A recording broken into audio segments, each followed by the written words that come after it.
dahulu.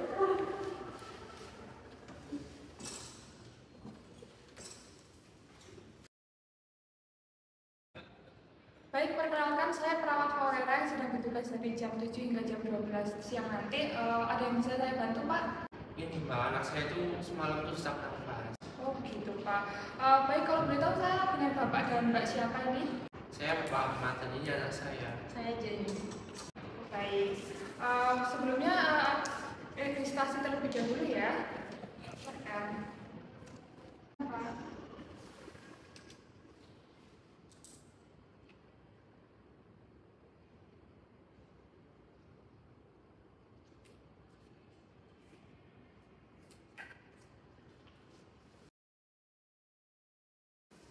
Baik, untuk Bapak Ahmad dan Mbak Jenny mungkin bisa menunggu terlebih dahulu di sebelah sana, nanti akan dipanggil oleh saya untuk masuk ke dalam ruangan.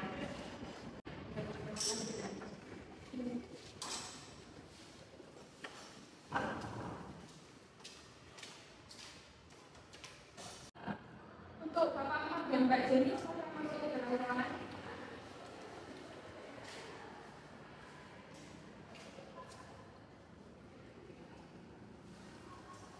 Selamat pagi Bapak Ahmad dan Mbak Jenny. Perkenalkan saya perawat Juwita, bisa dipanggil Nurse Juwita atau Mbak Juwita.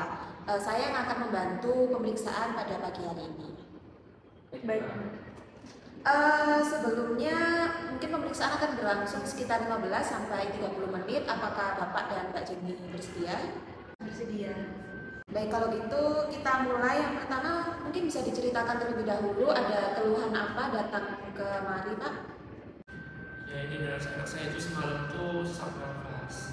Dan ya saya panik kan, jadi saya ya buru-buru untuk datang ke sini. Sesak nafasnya ini sudah berlangsung sejak kapan ya Pak? Kurang lebih sudah seminggu. Kalau waktunya itu ini nurse, tiap malam itu terus kalau misal mau menuju pagi itu pasti dia sesak nafas. Apalagi kalau misal lagi bersih-bersih itu tiba-tiba dia langsung sesak nafas gitu nurse. Seminggu belakangan ini ya Pak? Iya. Kalau boleh tahu sesak nafasnya ini terjadinya dalam seminggu itu berapa kali atau waktunya tidak menentu? Kalau dihitung-hitung itu udah 3 kali dalam seminggu ini Mbak. Baik, terima kasih atas informasinya. Selanjutnya saya akan bertanya sedikit ya ke Mbak Jenny.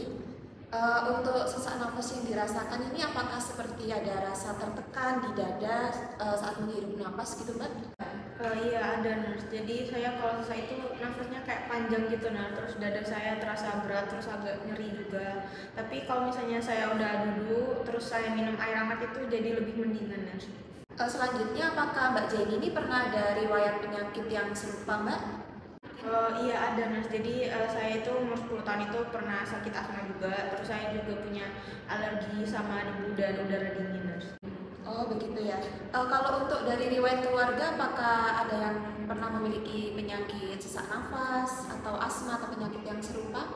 Iya, bapak juga ada penyakit kayak gitu nurse dari bapak. Oh seperti itu. Baik Bapak, karena di sini Bapak pernah ada riwayat penyakit asma, bisa diceritakan Pak mungkin riwayat penyakit asmanya sejak kapan? Kalau asmanya sih udah sekitar 6 tahun yang lalu ya Mbak, sejak saya kerja di pabrik garment. Tapi udah mendingan sih Mbak. Terus tahun belakang ini juga udah benar aja. Baik. Selanjutnya apakah dari keluarga ini pernah memelihara hewan atau mungkin di lingkungan sekitar rumahnya banyak hewan-hewan seperti kucing? Kalau misalnya di rumah sendiri saya gak ada kucing juga, cuman kalau misalnya di halaman itu kucing-kucing sering mampir juga. Baik, untuk Bapak Ahmad dan Mbak Jenny, karena informasinya ini sudah cukup mendetail, selanjutnya akan ada pemeriksaan dasar dengan perawat Florera sekitar 10 menitan. Apakah bersedia? Iya Mbak, silakan. Baik, untuk Mbak Jenny mungkin bisa untuk mengukur berat badan dan berat badannya. Mungkin bisa kepalanya. Oke, baik. Bisa kembali ya. Untuk Mbak Jenny berat badannya 45 kilo dan juga di badannya 195. Selanjutnya mungkin bisa pemeriksaan termometer. Baik, untuk Mbak Jenny mungkin bisa ditaruh di ketiak sebelah kanan, kiri terserah. atau mungkin saya ganti. Oke, baik, ditunggu sampai alatnya berbunyi ya. Baik, ini sih ya Mbak. Untuk hasilnya 37,1 derajat ya Mbak, cukup tinggi. Baik, untuk selanjutnya saya akan memeriksa TTV-nya terlebih dahulu.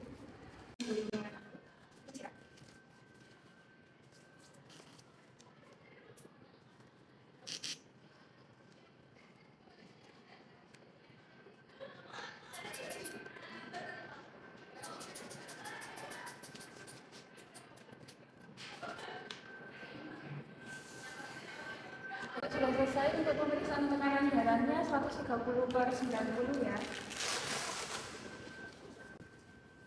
Baik, untuk selanjutnya pemeriksaan nadi.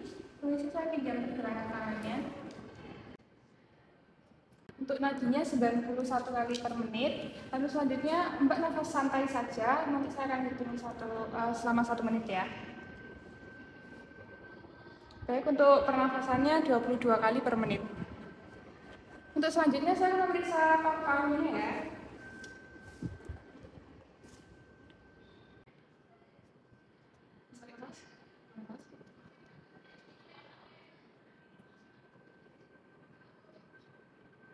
Baik, untuk pemeriksaan auskultasi parunya terdapat wheezing sebagian eksternal dan juga internal. Lalu untuk hasilnya bagaimana ya, Nurse? Jadi di sini kan tadi sudah didapatkan hasil berat badannya 45, tingginya 165. Untuk tekanan darahnya tadi cukup tinggi tapi masih dalam batas normal 130/90. Untuk nadinya 91 kali per menit, respiratory rate-nya 20 kali per menit, dan tadi terdapat wheezing saat inspirasi dan ekspirasi. Ini merupakan tanda dan gejala asma ya Mbak ya, karena ada wheezing saat Mbak menghembuskan nafas dan saat menarik nafas. Umumnya pada pasien asma itu hanya ada suara wheezing atau nik-nik itu saat menghembuskan nafas saja Mbak, tapi memang pada beberapa kondisi ditemukan juga saat menghirup dan menghembuskan nafas. Wheezing itu yang gimana ya Mbak suaranya? Jadi gini Mbak, dalam pasien asma kita kan ada yang namanya saluran pernafasan. Nah, saluran pernafasan ini diibaratkan sebagai pipa seperti Mbak ya. Jadi kalau misalnya pipa ini tersumbat, bisa karena akibat infeksi atau alergi atau adanya zat asing seperti asap, rokok atau asap polusi dan debu. Nah, itu bisa membuat penyumbatan Mbak di jalan nafas tadi, di pipa tadi, sehingga pipanya terjadi penyempitan dan udaranya tidak bisa mengalir dengan bebas. Jadinya Mbak merasakan yang namanya keluhan sesak nafas dan suaranya menjadi nik-nik karena rongganya kecil Mbak, seperti itu. Bisa juga dipicu karena tadi Mbak Jenny sudah menjelaskan di awal ada alergi debu dan alergi dingin Mbak ya, seperti itu. Oh begitu ya Nas. Jadi itu kalau misalnya bulu kucing kayak gitu bisa juga gak? Iya Mbak, justru kalau misalnya bulu hewan itu bisa mempengaruhi saluran nafas, terlebih Mbak Jenny tadi ada alergi debu dan alergi dingin. Nah itu bisa memperburuk kondisi sesak nafasnya Mbak, sehingga bisa memicu kekambuhan asma. Itu penyakit asma itu kira-kira penyakit menurun gak ya Nas?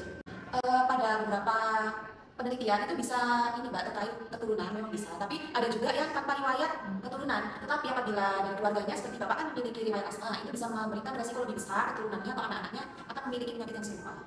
Oh begitu ya Nas.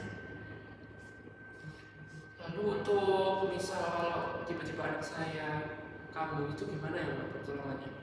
Sebelumnya saya tanya dulu ke Mbak Jenny, apakah pernah mendapatkan terapi seperti diberikan uap gitu Mbak, atau mungkin diberikan obat hisap? Kalau misalnya terapi uap itu belum pernah ya Nas, tapi kalau misalnya obat hisap itu pernah saya, tapi cuman itu tadi saya jarang pakai Nas. Iya Mbak, itu kalau misalnya nanti Mbak Jenny mengalami kekambuhan, Mbak Jenny harus segera memakai obat hisapnya ya Mbak ya, karena untuk mengurangi dampak dari sesak nafas yang diakibatkan dari asma tersebut.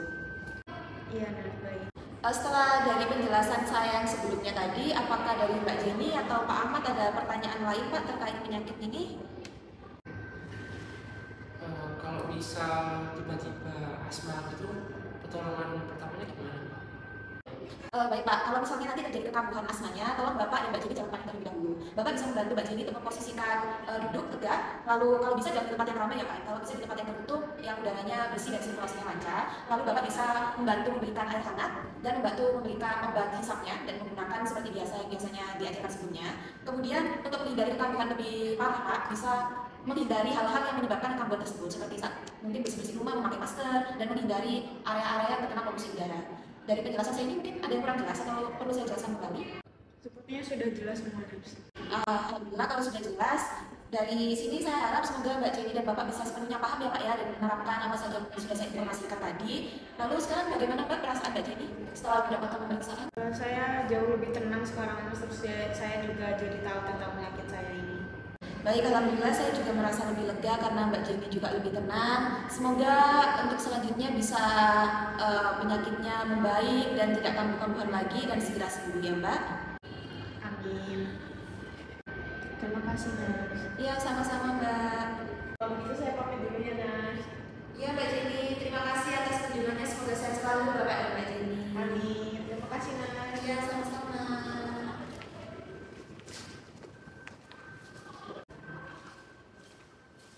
Terima kasih Pak.